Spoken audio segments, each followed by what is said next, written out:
Hola amigos, hoy vamos a hacer el examen de Matemáticas aplicadas a las Ciencias Sociales propuesto en julio del 2021 en convocatoria extraordinaria en la Comunidad Autónoma de Navarra para el acceso a la universidad. El primer ejercicio nos dice lo siguiente. Un cajero automático contiene billetes de 10, 20 y 50 euros. En total hay 800 billetes con un importe de 21.000 euros. El número de billetes de 10 euros es igual que el número de billetes de 20 euros y 50 euros juntos. Calcule cuántos billetes hay de cada tipo. Plantee el sistema de ecuaciones lineales. Bueno, este es un problema muy sencillo. Como siempre, lo que me van a pedir es el número de billetes de cada tipo y por lo tanto son las incógnitas a las que debo denominar. Así que voy a utilizar X, número de billetes de 10 euros y número de billetes de 20 y Z, número de billetes de 50. Una vez que ya tengo definidos quiénes son las incógnitas X y Z, voy a escribir las condiciones del problema en el lenguaje algebraico y me dice que hay en total 800 billetes. Por lo tanto, X más Y más Z, que es el total de los billetes, tiene que ser igual a 800. Esa es la primera y obvia ecuación. A continuación me dice que el número de billetes de 10, es decir, X, es igual al número de billetes de 20 y 50 juntos. Es decir, que X es igual a Y más Z. También es muy sencillo. X igual a Y más Z, que lo tengo aquí, a la tercera. Y la otra, la que me falta, es el total, el importe total. El importe son 21.000. Pues 21.000 ha de ser igual a... ¿Cuánto importan los X billetes de 10? Pues 10X. ¿Y los Y billetes de 20? Pues 20Y, su valor. Y los de 50, pues 50Z. Así que 10X más 20Y más 50Z ha de ser el valor total de los billetes que asciende a 21.000. Bueno, pues ya tengo las tres ecuaciones con las tres incógnitas que me van a determinar el sistema de ecuaciones lineales. Ahora lo único que tengo que hacer es ordenarlas, estas ecuaciones, y simplificarlas lo que pueda, y me queda que X más Y más Z igual a 800. Ya está simplificada y ordenada. Esta está ordenada en X y Z, pero la puedo simplificar dividiendo todo por 10. Me queda X más 2Y más 5Z igual a 2100, y la otra la ordeno pasando la Y y la Z al primer miembro, igualando a 0 a la derecha. Quedaría X menos Y menos Z igual a 0. Esas serían las tres ecuaciones que me conformarían el sistema de ecuaciones lineales que me va a resolver el problema de averiguar cuántos billetes hay de cada tipo, que es lo que vamos a hacer según el apartado 2. Por el método de Gauss me dice además que me especifica el método. Bien, puse el método de Gauss como siempre. Escribimos la matriz ampliada del sistema. Recordar que la matriz ampliada es la matriz de los coeficientes de las incógnitas, añadiéndole la columna de los términos independientes. A esta matriz se le suele llamar matriz A, matriz principal, y a la matriz con la columna de los términos independientes añadida se le suele llamar matriz AB o matriz ampliada del sistema. Bueno, ¿y qué hay que hacer por el método de Gauss? Lo que hay que hacer es escalonar esta matriz de forma que me queden ceros por debajo de la diagonal de la matriz principal. Como la diagonal de la matriz principal es 1, 2, menos 1, tengo que hacer ceros en la posición esta, que es la posición fila 1, columna 1, perdón, fila 2, columna 1, en la posición fila 3, columna 1, y en la posición fila 3, columna 2, donde está el 1 y el menos 1. Para hacer un 0 en este 1, pues le resto la segunda fila, que es la que voy a modificar, le resto la primera, de forma que me obtendría 1 menos 1, 0, 2 menos 1, 1, 5 menos 1, 4 y 2100 menos 800, pues si no me equivoco son 2100 menos 800 son 1300, ¿no? 1300. Y para hacer un 0 donde está este 1, hago la fila 3 menos la fila 1. Es decir, que las dos operaciones elementales que tengo que hacer, aquí las indico, son fila 2 menos fila 1, voy a modificar por tanto la fila 2, y fila 3 menos fila 1, voy a modificar la fila 3. La fila 2 queda modificada como ya dije, 0, 1, 4 y 1300. Y la fila 3 queda modificada como 1 menos 1, 0, menos 1 menos 1 menos 2, menos 1 menos 1 menos 2 y 0 menos 800 menos 800. Ahora tengo que hacer un 0 en la posición esta, en la posición 3, columna 2, fila 3, columna 2. Para hacer un 0 en el menos 2, lo que voy a hacer es a la fila 3, que es la que voy a modificar ahora, sumarle el doble de la fila 2. Tengo que bajar, para la referencia tengo que bajarla, porque si no deshago los ceros que ya tengo aquí. No puedo trabajar ahora con la primera fila como hice al principio, sino que tengo que ir descendiendo y tengo que ahora trabajar con la segunda. Así que sería fila 3 más 2, fila 2, fila 3 más 2, fila... Aquí hay un error, aquí pone 2 fila 1, pero es 2 fila 2. Tener cuidado aquí, error. 2 fila 2. Bueno, pues entonces haciendo esa operación me queda 111,800, esto no lo toco, 014,1300 tampoco lo toco, y sí voy a tocar la fila 3, que sería 0 más 2 por 0, 0. Tiene que ser con la fila 2, porque si fuera con la fila 1 sería 0 más 2 por 1, 2, y desharía este 0 que ya tengo aquí, y esto no lo puedo deshacer. Entonces, menos 2 más 2, 0. Menos 2 más 8, es decir, menos 2 más 2 por 4, menos 2 más 8, 6. Aquí quedaría un 6.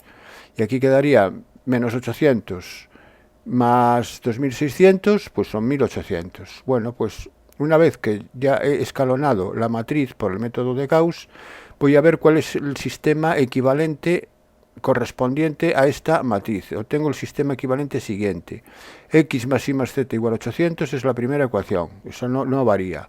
La siguiente ecuación ya es y más 4z, porque la x tiene coeficiente 0. Entonces sería 0 por x 0 más 1 por y más 4 por z igual a 1300. Y la última ecuación es la ecuación 6 por z igual a 1800. Eso sería el sistema equivalente que obtengo.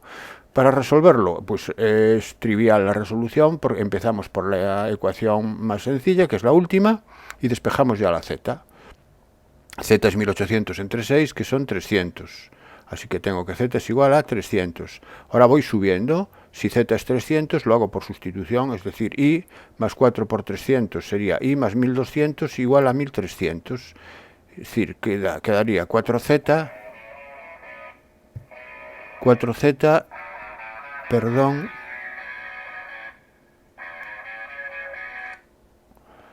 que me ha sonado el móvil. 4z y más 4z igual a 1300. Como z era 300, queda i más 1200 igual a 1300 y igual a 1300 menos 1200 igual a 100 y igual a 100. Y la x la despejo de la primera ecuación. X más y más z igual a 800. X más 100 más 300 son x más 400 igual a 800. Y por tanto x igual a 800 menos 400, x igual a 400. Bueno, pues ya tengo la resolución del problema. Habría 400 billetes de 10, hay 100 billetes de 20 y hay 300 billetes de 50. Bueno, como podéis comprobar, es un ejercicio de resolución de ecuaciones lineales muy sencillo. Pasamos al siguiente. Se están considerando dos alimentos A y B que contienen 3 nutrientes.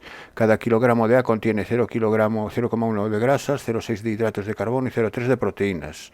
El B tiene tanto de grasa, tanto de hidratos y tanto de proteínas. El precio del kilogramo de A es de 10 euros. El alimento B cuesta el triple que A. Se desea conseguir al menos 18 kilogramos de hidratos de carbono, al menos 15 de proteínas y tal, no más de 10 de grasas. Y se desea no comprar más de 35. Determinar cuántos kilogramos de cada alimento hay que adquirir para minimizar el coste total de la compra. Bueno, se hace una lectura rápida, muy rápida de esto para ver de qué va el problema, y sobre todo yo leo el final para ver qué es lo que me pide, para establecer cuáles son las variables con las que voy a trabajar. A mí me pide que determine cuántos kilogramos de cada alimento, y los alimentos son tipo A y tipo B. Así que X va a ser kilogramos de alimentos de tipo A y kilogramos de alimento tipo B. Bueno, una vez que ya tengo definido esto, ahora es cuando voy a hacer la lectura más despacio y voy a ir estableciendo las restricciones del problema. Este es un ejercicio de programación lineal porque se trata de minimizar una función objetivo, que aquí es el coste total de la compra. Bueno, entonces me dice que aquí la restricción está en por ejemplo, en los hidratos de carbono, porque me dice que se desean conseguir al menos 18, es decir, como mínimo 18, es decir, que los hidratos de carbono en total tiene que ser mayor o igual que 18, y los hidratos de carbono totales son, cada kilogramo de A contiene 0,6 kilogramos de hidratos de carbono. Entonces sería, para los X kilogramos serían 0,6 X, y cada kilogramo de B contiene 0,3 hidratos de carbono, así que serían 0,6 X más 0,3 Y. Tiene que ser mayor o igual que dije que es al menos 18, mayor o igual que 18. Aquí está, 0,6 X más 0,3 Y tiene que ser mayor o igual que 18. Esto para los hidratos de carbono. Bien, para no trabajar con números decimales, lo que voy a hacer es multiplicarlo por 10 y me quedaría 6X más 3Y mayor o igual que 180. Bueno, antes de esto, entonces voy a escribirlos todas las restricciones y lo simplifico después. Entonces, primero, la restricción para los hidratos de carbono quedamos mayor o igual que 18. Vamos a ver cuáles son las restricciones para las proteínas. Para las proteínas me dice que al menos 15 proteínas tengo que conseguir, al menos 15. Así que va a ser el total de proteínas mayor o igual que 15. Y el total de proteínas son, para los del alimento tipo A, tenemos 0,3 kilogramos de proteínas por kilo, así que sería 0,3 por X, y el del tipo B tiene de proteínas 0,5, así que 0,3X más 0,5Y tiene que ser mayor o igual que 15. Y ahora vamos con las grasas. Las grasas me dice que no puedo superar, dice al menos, no más, es decir, no puedo superar los 10 kilos. Es decir, que ahora entonces, si no puedo superar los 10 kilos, las grasas serán menor o igual que 10. No mayor o igual, ahora será menor o igual que 10.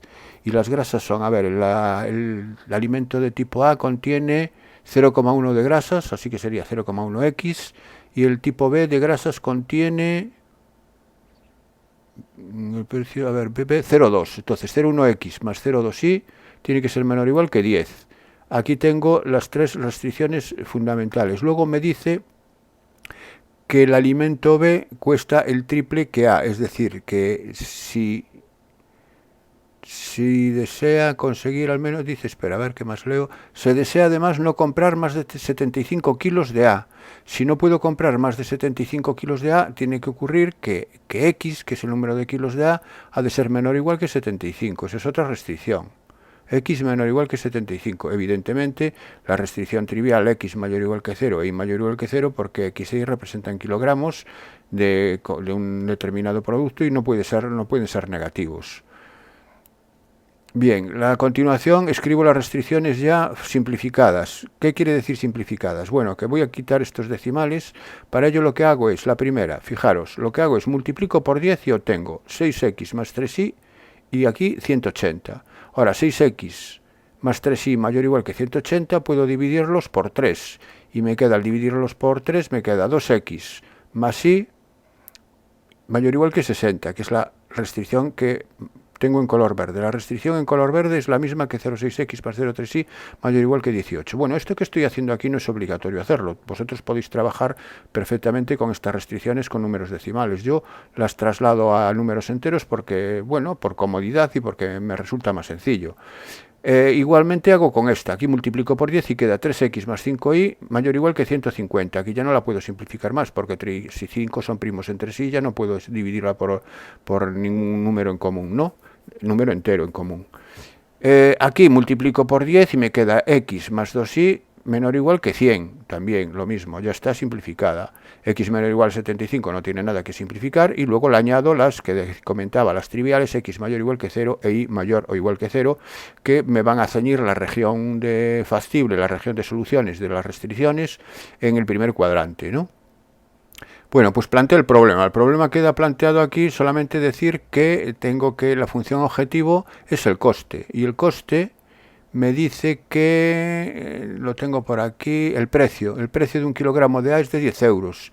Y el alimento B es el triple de A. Entonces, si el alimento A es de 10 euros y el alimento B es de 30 euros. Así que sería 10X más 30 y eso sería la función coste. Aquí la tengo escrita, la función coste, aquí le llamé precio, bueno, precio, coste de los productos, 10X más 30Y. Este es el planteamiento del problema. Vamos a resolverlo gráficamente. Para resolverlo gráficamente tenemos que dibujar la región factible. Para dibujar la región factible hay que dibujar las rectas que delimitan estas restricciones. Y las rectas que delimitan estas restricciones tienen por ecuaciones las desigualdades que tengo aquí escritas, pero sin la desigualdad, es decir, con el igual, porque son rectas. Así que voy a dibujar en primer lugar la recta 2X más Y igual a 60. Aquí tengo dibujada la recta 2X más Y igual a 60 y siempre la voy a circunscribir al primer cuadrante porque tengo que tener en cuenta las dos últimas restricciones, X mayor o igual que 0 e Y mayor o igual que 0, que son los puntos que están en el primer cuadrante. Bien, ¿qué puntos son los que cumplen la desigualdad? ¿Son los que están a la izquierda de la recta o los que están a la derecha? Bueno, pues si cojo el 0, 0, que está a la izquierda, el 0 no verifica que 0 sea mayor o igual que 60, así que son los puntos que están a la derecha. De momento me quedo con estos puntos que están en el primer cuadrante, limitados por este segmento verde, ¿no? Aquí, bien. Dibujo ahora la recta azul 3x más 5y igual a 150. Bueno, aquí la tengo dibujada y les hago el mismo razonamiento. Los puntos que verifican la desigualdad son los puntos que están también encima. En este caso son los que están por aquí, pero que solapados con los anteriores me determinan esta superficie que estoy marcando con el cursor, ¿no? Para llegar aquí, aquí y todo lo que está a la derecha de esa zona. La recta x más 2 igual a 100... Aquí la tengo y me dice menor o igual. Menor o igual, 0, 0 es menor o igual que 100. Sí, 0, 0 es menor que 100. 0 más 0 menor que 100. Son los que están por debajo. Entonces, intersecando los que estaban antes por encima y con los que están por debajo, ahora me queda este cuadrilátero irregular que estoy marcando con el cursor. ¿Lo veis? Limitándose también por el eje de las X, porque lo limita por aquí el eje de las X. Y X menor o igual que 75. Dibujo la recta x igual a 75 y resulta que es esta la recta x igual a 75 y como es menor o igual son los que están a la izquierda. Así que ya está claro cuál es la región factible. La región factible es esta superficie que está sombreada, aquí la está, son todos los puntos que se solapan al mismo tiempo de estas desigualdades y queda determinado por los vértices, es esta especie de hexágono irregular, pentágono irregular, tiene 5 vértices, es un pentágono irregular y de vértices A, B, C, D, E. Esto sería la región factible. Para resolver el problema gráficamente tengo que averiguar, aquí me lo dice gráficamente, lo que tengo que hacer es lo siguiente. Normalmente lo que se hace es, como siempre, se calculan los vértices como intersecciones de rectas, y se sustituye en dichos vértices la expresión del precio y se ve donde el precio es mínimo. Entonces en ese vértice será la solución. Aquí, como me lo piden resolver gráficamente, pues para resolver gráficamente lo que hay que hacer es lo siguiente. Se coge la función 10x más 3y igual a 0 y se dibuja esa recta, la recta 10x más 30y, 10x más 30 igual a 0. Dibujamos esa recta y esa recta es esta recta que pasa por el origen. Va a ser esta recta. Bueno, pues una vez trazada esta recta, se trazan paralelas a dicha recta, pasando por todos los vértices. Aquí están marcadas. La recta es la recta paralela al estar a la recta esta pasando por el punto B, aquí la tengo, pasando por el punto A, pasando por el punto C. Las que pasan por el punto A y por el punto C casi coinciden, por eso están aquí casi juntas. Luego la que pasa por el punto E, aquí está, y la que pasa por el punto E, aquí está. Entonces, observar que todas estas rectas en forma discontinua son paralelas a la recta 10x más 30. Y bueno, como me piden el coste mínimo, el coste mínimo es aquella de las rectas que tiene ordenada en el origen más pequeño, es decir, la que está más baja, por decirlo de alguna manera.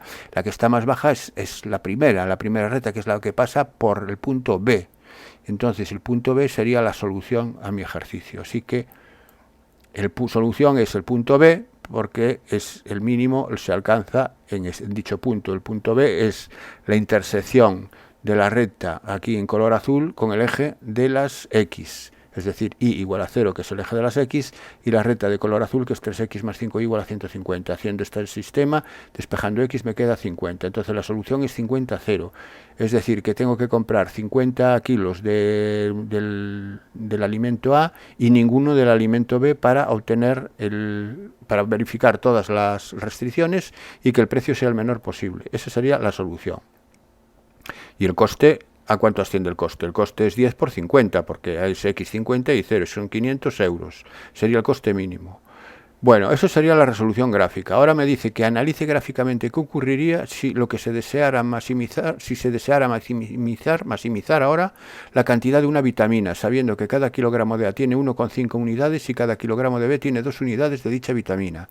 Bueno, entonces ahora la función objetivo cambia, porque ahora lo que quiero maximizar es la función cantidad de vitamina, es decir, sería 1,5 por X más 2 con Y. Esa sería ahora la función objetivo. Entonces la función objetivo que tengo que trabajar ahora es 1,5 por X más 2 por Y, que es la cantidad de vitamina. Limpio el dibujo de la solución anterior y voy a hacer gráficamente la solución ahora que me exige la maximización de esta función. Entonces lo que voy a dibujar, igual que hice antes, es ahora la función objetivo, que es 1,5x más 2 igual a 0. La función 1,5x más 2 igual a 0, Aquí la tengo aquí, es esta que pasa por el 0, 0, siempre va a pasar por el 0, 0 esta función, porque lo igualo a 0, y ahora trazo las paralelas por los vértices. Ahora aquí no están en forma discontinua, están trazadas en negro, hay 5, 1, 2, 3, hay 5 líneas paralelas, cada una que pasa por un vértice. Como tengo que maximizarlo, ahora, ¿cuál es la solución? La solución es el vértice que contiene a la recta de mayor ordenada en el origen. La que tiene la recta de mayor ordenada en el origen es la que pasa por E, es la recta la que está más arriba, digamos. Ahí se alcanza el máximo. Recordar que en la anterior se alcanzaba el mínimo en la que estaba más baja, la que tenía menor valor de ordenada en el origen. Así que la solución ahora, en este caso, es la solución E. La solución E, que sería la recta amarilla intersecada con la recta roja, es decir, x más 2 igual a 100 intersecado con x igual a 75. Esto me da de solución 75 y 12,5. Entonces la solución para maximizar la cantidad de vitaminas y que se cumplan todas las restricciones, evidentemente sigo estando con las mismas restricciones, serían 75 kilos de A y 12 kilos y medio de B. Obteniéndose el coste, no me piden el coste, ¿no? Pero bueno, esto sería la solución. Analice gráficamente qué ocurriría si se desea maximizar la cantidad. No me pide el coste porque no me interesa. Aquí lo que se desea maximizar es la cantidad de vitaminas. Bueno, pues se maximiza en esta situación. Bueno, pues eso sería la forma gráfica de resolver un problema de programación lineal sin necesidad de calcular todos los vértices y hallar la función objetivo en cada uno de ellos. Pasamos al siguiente ejercicio. Me dan dos funciones fg, son dos funciones polinómicas sin ningún tipo de complicación porque son dos parábolas además, son polinomios de grado 2, son parábolas, esto siempre se puede identificar ya a ojo, por tanto son funciones continuas y derivables en todo R, sus dominios van a ser todo R, y lo que me piden en el apartado 1 es que determine para G, la función G, trabajar sobre G, los puntos de corte con los ejes, los intervalos de concavidad y convexidad y los puntos de inflexión. Bien. Los puntos de corte con el eje de las X, los puntos de corte con el eje de las X son los que tienen de ordenada 0, es decir, son aquellos cuyas imágenes son 0. Y las imágenes de G viene dada por la expresión 2x al cuadrado menos x al cubo. Antes dije que eran dos parábolas, me he equivocado, esto no es de grado 2, esto es de grado 3, esto no es una parábola, perdón, esto no es una parábola, esto sí, en cualquier caso es un polinomio que sí tiene dominio de todo R, es continuo y es derivable, eso sí. Bueno, pues lo que dije es que para averiguar los puntos de corte con el eje de las X, tengo que igualar a 0 la expresión 2x al cuadrado menos x al cubo y resolverla. La saco para resolver esto, extraemos factor común x al cuadrado que multiplica 2 menos x, la solución es x, una solución obvia es x igual a 0 y la otra es x igual a 2, ¿no? Aquí ya no hace falta pararme mucho, entonces los puntos de corte son el 0, 0 y el 2, 0 para el eje de las X. Para el eje de las Y, si una función tiene un punto de corte con el eje de las Y, este punto es único. Con el eje de las X puede tener más de uno, pero con el eje de las Y, si lo tiene, es único. Y como el 0, 0 es un punto también del eje de las Y, pues ese es el único que puede tener. Es decir, que el punto con el eje de las Y ya me aparece aquí también. Es el 0, 0 en realidad, ¿no? Y si no, se sustituye la X por 0 y ya me veis que me da la imagen, me da 0. Es el 0, 0. Entonces ya tengo los puntos de corte. Los puntos de corte con los ejes son estos dos. Con el eje de las X y con el eje de las Y es el 0, 0 también. Intervalos de concavidad y convexidad. La concavidad y la convexidad se estudia estudiando el signo de la segunda derivada en los intervalos que me determinan los puntos donde se anula la segunda derivada. Así que tengo que hacer la segunda derivada. Por lo tanto, primera derivada. La primera derivada de G es G', que es 4x menos 3x al cuadrado, ¿no? Bien, es la derivada, es inmediata. Segunda derivada, la segunda derivada es 4 menos 6x, esa es la segunda derivada. Y vemos el punto crítico para la segunda derivada, es decir, ¿dónde se anula la segunda derivada? La segunda derivada se anula cuando 4 menos 6x es 0, cuando 6x es 4, cuando x es 4 sextos, pero 4 sextos son 2 tercios, así que ahí tengo la solución que me determina el punto crítico en la segunda derivada. Pues bien, este punto crítico en la segunda derivada me va a dividir el dominio de la función, pero ¿cuál es el dominio de la función? El dominio de la función es todo R. Entonces me va a dividir el todo R en dos intervalos, desde menos infinito hasta 2 tercios, y desde 2 tercios hasta más infinito. ¿Y qué tenemos que calcular en menos infinito 2/3? Tengo que calcular el signo de la segunda derivada. Para ello cojo un punto cualquiera. Esto se hace igual para el crecimiento y decrecimiento, pero con la primera derivada. Cojo un punto de cualquiera del intervalo, el 0, que es el más fácil de sustituir, lo sustituyo en la segunda derivada. Fijaros que ya lo hago aquí. La segunda derivada en 0 me va a dar 4. 4 menos 6 por 0 me va a dar 4, me da positivo. Si la segunda derivada es positiva, la función es convexa. Entendemos por convexa, este es el criterio general, aquellas funciones cuya recta tangente está por debajo de la gráfica. Las rectas tangentes a la curva convexa queda por debajo de la gráfica, mientras que cóncava son aquellas cuyas rectas tangentes quedan por encima. Eso es el criterio. Entonces G es convexa en el intervalo menos infinito 2/3. Y ahora el otro intervalo que comentábamos es el 2/3 más infinito. En el 2/3 más infinito voy a tomar el 1 como referente, el punto 1, entonces calculo la segunda derivada en 1, y la segunda derivada en 1 me da 4 menos 6 menos 2, es menos 2, negativa. Si la segunda derivada es negativa en el intervalo, quiere decir que la función es cóncava en dicho intervalo. Donde la función cambia de convexa a cóncava en este caso, es en el 2/3. 2/3 está en el dominio, sí, porque el dominio es todo R. Entonces el 2/3 va a ser un punto de inflexión, que también me lo está pidiendo el ejercicio, que calcule los intervalos de concavidad y convexidad y los puntos de inflexión. En x igual a 2/3 presenta un punto de inflexión. Como el punto necesita la abscisa y la ordenada, pues la abscisa es 2/3 y la ordenada es sustituir 2/3 en la función g. Sería 2 por 4 novenos menos 8 27avos, que es sustituir x por 2/3 aquí, y que me va a dar finalmente esa imagen, la imagen de 2/3 en g, me va a dar 16 partido por 27. Bueno, pues ya tengo el punto de inflexión y los dos intervalos de concavidad y convexidad y el punto de cortes con los ejes. Ya tengo el apartado I resuelto. Vamos con el apartado 2. El apartado 2 dice determinar el mínimo de la función h de x igual a f de x menos g de x. Bueno, pues voy a ver quién es h de x. Si es f de x menos g de x, hago la operación. Es decir, h de x, cojo f de x y le resto g de x. Al restarle g de x, me cambia este menos para más, y aquí queda menos 2x cuadrado, ¿no?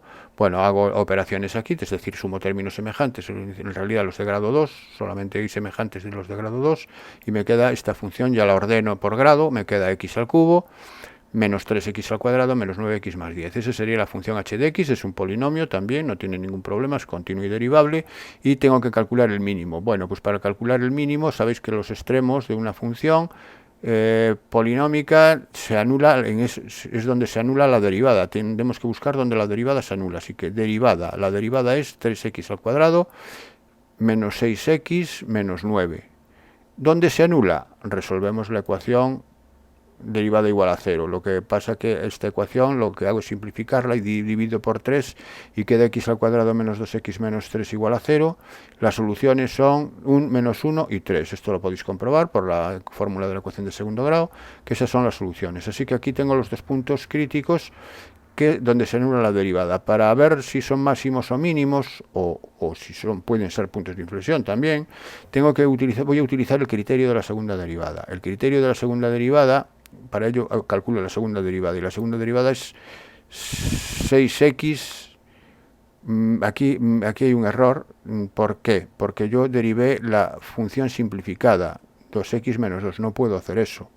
Esto es incorrecto. Tengo que derivar la función derivada h'.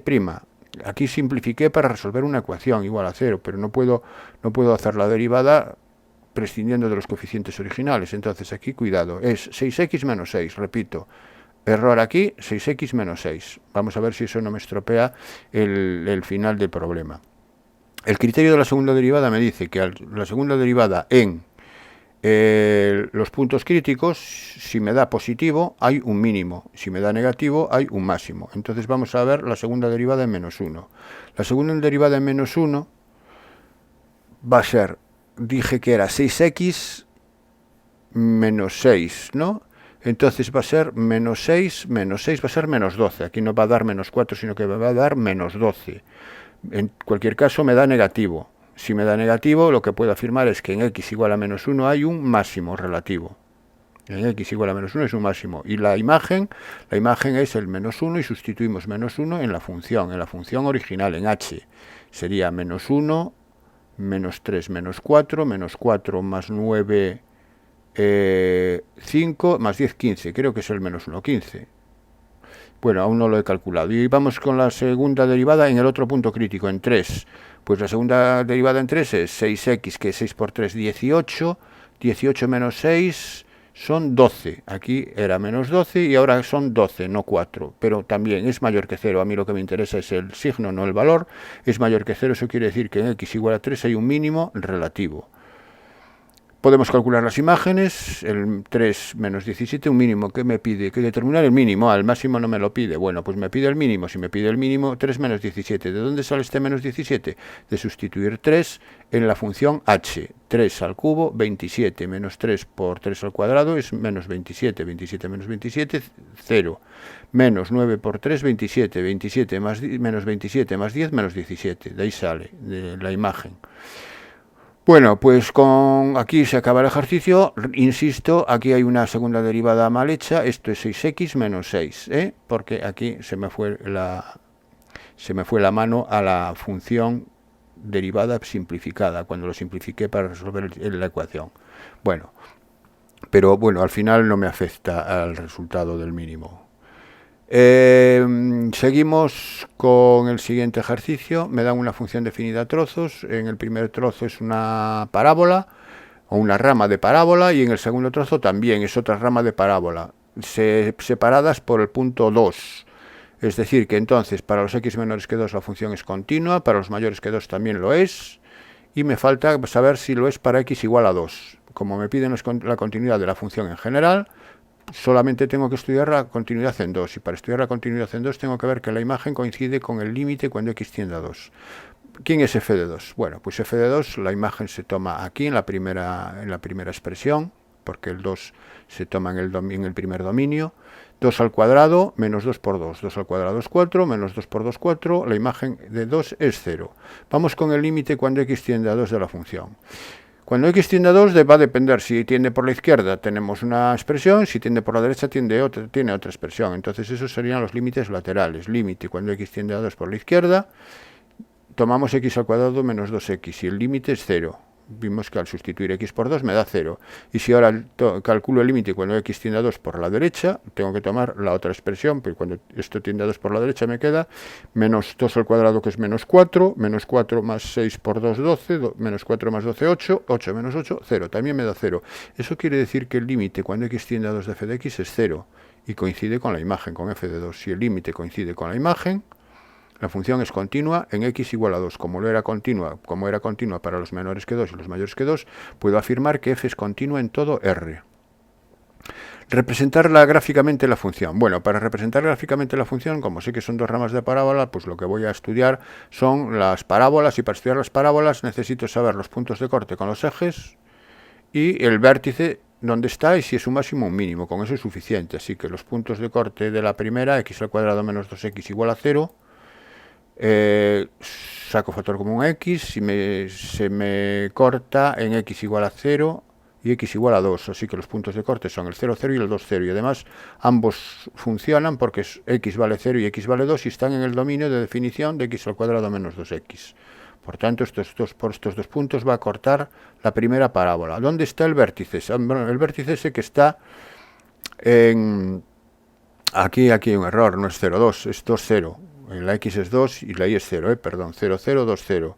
El vértice es el mínimo o el máximo. En este caso voy a hacer la derivada para ver cuál es. La derivada es 2x menos 2 igual a 0, despejo x, x es igual a 1. Entonces el vértice va a estar en 1. ¿Es un máximo o un mínimo?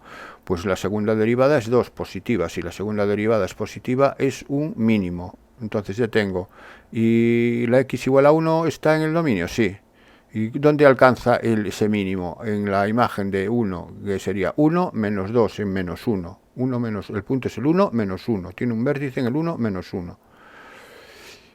A ver, aquí ya casi no lo escribí, porque el punto crítico, repito, es el 1. Para saber si es máximo o mínimo, utilizo el criterio de la segunda derivada. La segunda derivada es 2, que es mayor que 0. Si es mayor que 0, tengo un mínimo. Bueno, pues ya tengo los puntos de corte, que son el 0, 0 y el 2, 0. Repito, aquí es 2, 0, no es 0, 2. Y un mínimo en el 1 menos 1. Y ahora hago lo mismo con la otra parábola. La otra parábola, para ver los puntos de corte, igual a 0. Para al igualar a 0 resuelvo esta ecuación de segundo grado. Esta ecuación de segundo grado tiene como soluciones x igual a 2 y x igual a 4. El 2 no, en principio no me sirve porque el 2 no entra aquí, pero bueno, el 2 era un punto de corte ya con el anterior, por la continuidad. Y aquí voy a tener el 4, el 4, 0. El 4, 0 va a ser un punto de corte con el eje. Y después para el vértice estudio la derivada, que es menos 2x más 6, que se anula en x igual a 3. X igual a 3 sí forma parte del dominio de esa definición. Y además que es un máximo o un mínimo, pues la segunda derivada es menos 2, negativa. Si es negativa la segunda derivada, ahí hay un máximo. Un máximo en donde en 3, y la imagen es menos 9 más 18, es 9, 9 menos 8, 1. En el 3, 1 va a haber un máximo. Bueno, pues ya estoy en condiciones de dibujar la función f de x. Entonces la función f de x va a ser, aquí la tengo, la rama roja es la que corresponde a la expresión x al cuadrado menos 2x, a la parábola x al cuadrado menos 2x. Fijaros que corta en el punto 0, 0 y en el punto 2, 0 y tiene un mínimo en el 1 menos 1, como habíamos observado de forma analítica. Es continua en 2, vimos que era continua en 2, por lo tanto engancha a partir de 2 en el punto donde se detiene, y tiene que enganchar ahí para ser continua. Y la rama naranja es la que corresponde a menos x al cuadrado más 6x menos 8, que corta en el 4, 0 y tiene un máximo en el 3, 1. El 3 entre 2 y 4, aquí estaría el 3, en el 3, 1 tiene un máximo. Bueno, pues efectivamente vemos cómo me coincide el estudio analítico con la representación gráfica. Esta sería la función. Vamos con el apartado 3, que me dice que calcule el área de la región limitada por la curva f de x y el eje de abscisa en el intervalo 3, 4. Bueno, pues como ya tengo el dibujo hecho perfectamente, en el intervalo 3, 4 es el eje de las x y la curva. El área que me están pidiendo es esta área sombreada que aparece aquí, donde este punto intermedio es el 3. Entonces, de 3 a 4. Y esta área está limitada por encima por la rama de la parábola menos x al cuadrado más 6x menos 8 y por debajo por el eje de las x. Entonces esto será la integral desde 3 hasta 4 de la función que la limita por encima. La integral desde 3 hasta 4 de la función que la limita por encima, que es, como decíamos, esta parábola.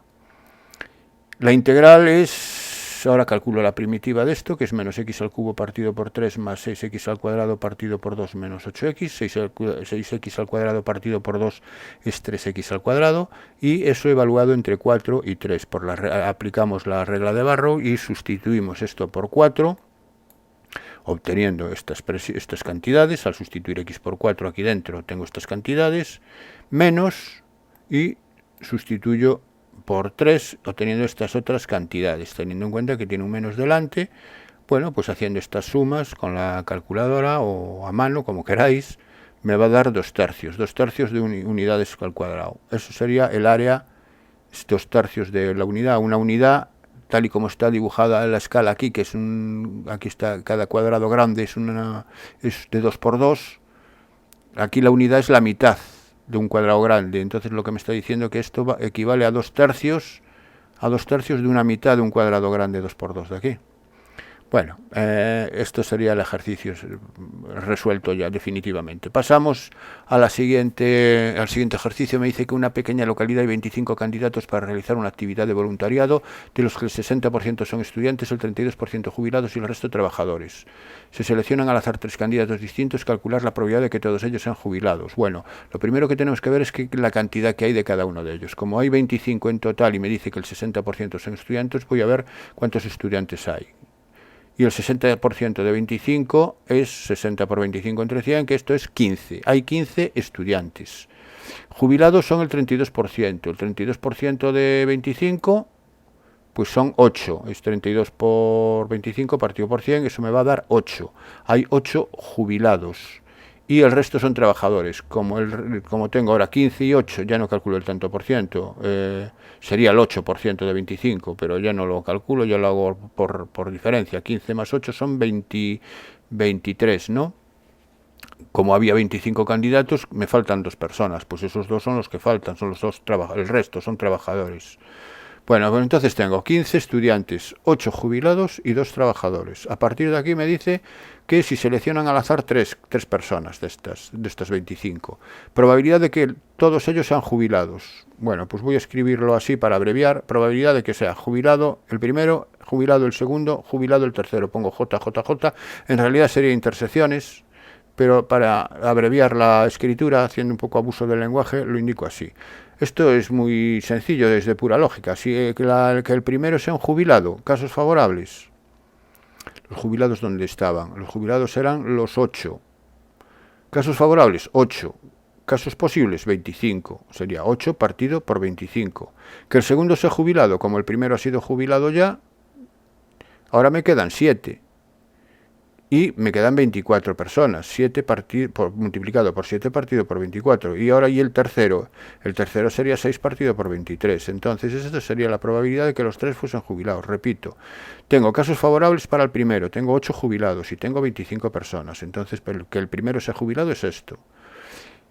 Por que el segundo sea jubilado son, ¿ahora cuántos jubilados tengo? Ahora tengo 7, porque el primero ya lo he extraído. Ahora tengo 7. ¿De cuántos? De 24 personas, porque una persona, que es el jubilado anterior, ya lo he extraído. Y el tercero serían 6 partido por 23 por la misma razón. Bueno, esa sería la probabilidad de que los 3 sean jubilados, y me da 0,024. La probabilidad de que sean 2 estudiantes y un trabajador. Aquí, que sean 2 estudiantes y un trabajador, no me especifica en qué orden tiene que ser. Es decir, me dicen que sean 2 estudiantes y un trabajador. Entonces hay 3 posibilidades. Hay que sea trabajador, estudiante, que sea que el primero sea trabajador, el segundo estudiante y el tercer estudiante. O que el primero sea estudiante, el segundo trabajador y el tercero estudiante. O que sean los 2 primeros estudiantes y el tercero trabajador. Estas uniones son de sucesos incompatibles. Por lo tanto, la probabilidad de estas uniones se transforma en suma de probabilidades. Y la suma de probabilidades de que sea el primero trabajador y los otros 2 estudiantes, por ejemplo, en este caso, pues se razona igual que hemos hecho con los 3 jubilados. Entonces, probabilidad de que el primero sea trabajador. Trabajadores eran 2. Pues va a ser 2 partido por 25. Y ahora, por estudiante, que el segundo sea estudiante, que serían 15 partido por 24, y el tercero estudiante por 14 partido por 23. Bueno, en definitiva, este sería el primer caso. Aquí lo tengo, 8 partido por 25, 15, 24, 14, 23. El segundo caso sería más, el segundo caso sería estudiante. Estudiantes serían 15 de 25, trabajador 8 de 24 y estudiante 14 de 23. Y para el último, pues es análogo, ¿no? 15 partido 25, 14 24 y trabajador 8, que tengo los 8 todavía aquí, partido pero por 23 personas, porque ya he quitado 2 anteriormente que eran estudiantes. Bueno, y haciendo estas operaciones, al final me va a dar 0,3652. Y por último, me piden la probabilidad de que alguno de ellos sea trabajador. Bueno, pues la probabilidad de que alguno de ellos sea trabajador, como es más complicado hacerlo de forma directa, lo voy a hacer por el suceso contrario. ¿Qué es lo contrario de que alguno de ellos sea trabajador? Pues la probabilidad el suceso contrario de que alguno de ellos sea trabajador es que ninguno de ellos lo sea.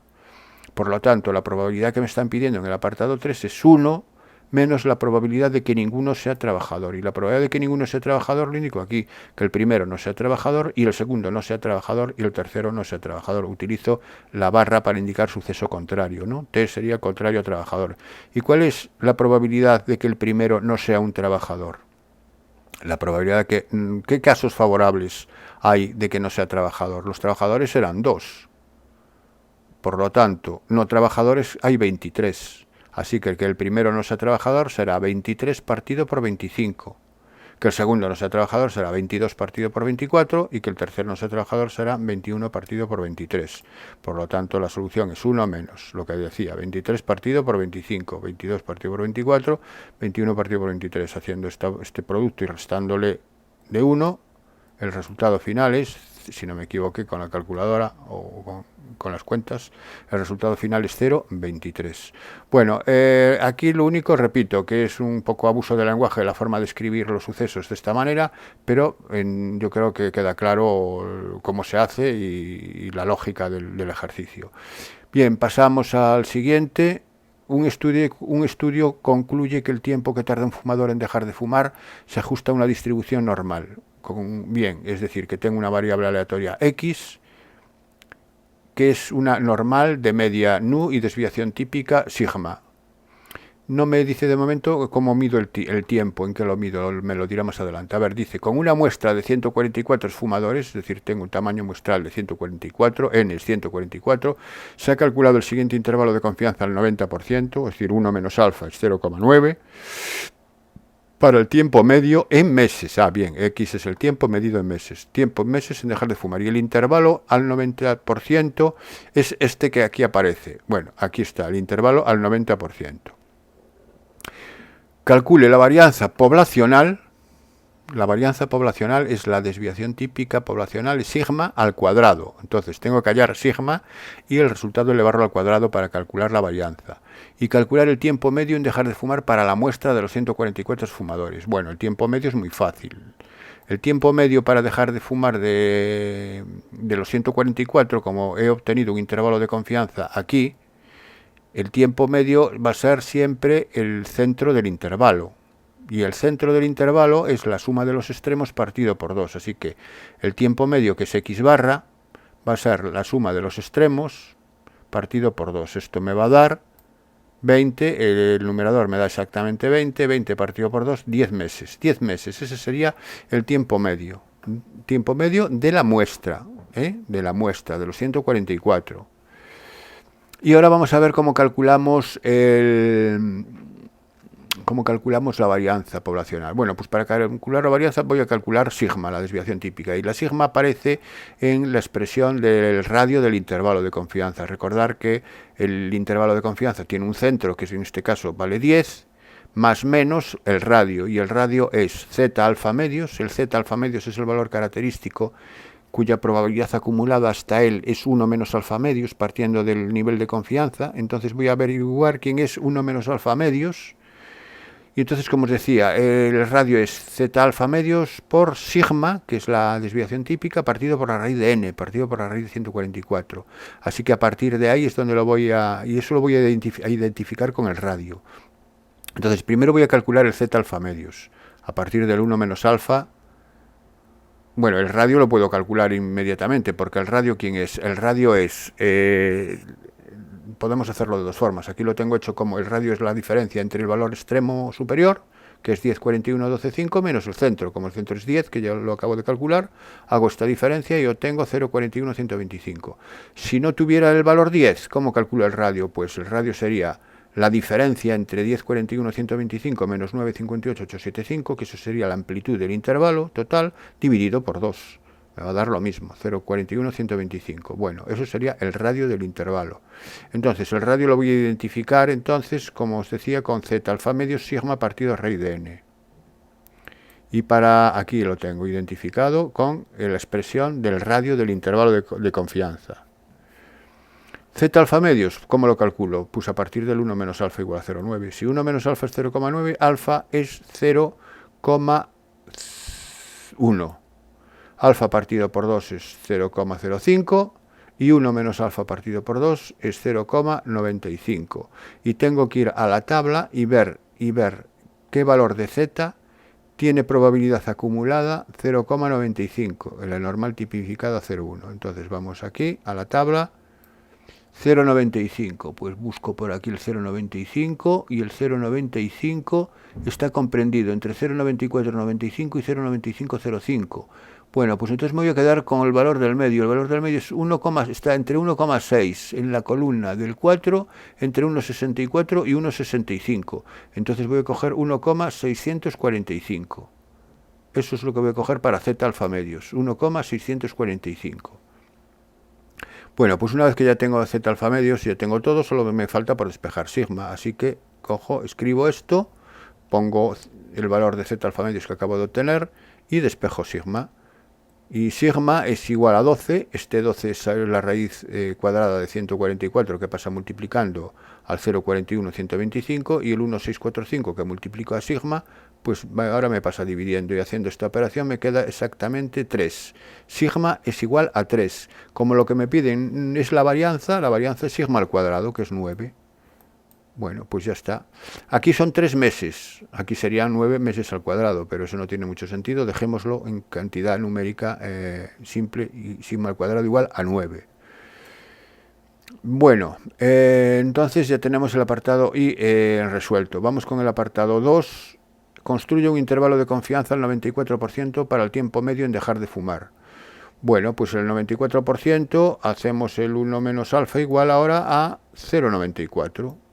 Y tenemos que hacer lo mismo que hemos hecho aquí para hallar el z alfa medios correspondiente. Es decir, hallamos alfa en primer lugar, que es 0,06, hallamos alfa medios, que es 0,03, 1 menos alfa medios es 0,97 y buscamos en la tabla 0,97, qué valor de z me obtiene probabilidad 0,97 acumulada. 0,97 lo voy a encontrar justo, bueno, casi 0,9699. Como está tan próximo a 0,97, pues ya aquí ya no voy a hacer una interpolación, sino que ya voy a tomar por defecto 1,8 en la columna 8.